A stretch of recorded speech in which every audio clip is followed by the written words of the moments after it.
जगन्नाथ महाप्रभुंकर लक्ष्मी नारायण बेश हुए। प्रबोधिनी एकादशी देव उत्थापन एकादशी प्रभुंकर अनेक प्रकार सुवर्ण अलंकार महाप्रभु लगी था।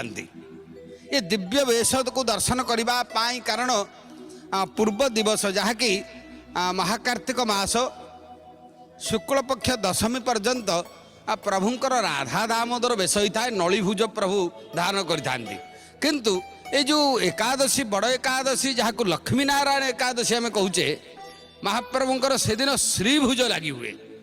प्रभुंकर श्रीभुज श्रीपयर बड़वाड़ शांतर श्रीभुज श्रीपयर माँ देवी सुभद्रांकर तड़गी एवं प्रभु बलरामंकर हलमुसल जगन्नाथ महाप्रभुंकर रूपार होचंती शंख एवं सुवर्णर चक्र एतत् व्यतीत अनेक प्रकार रत्न अलंकार रे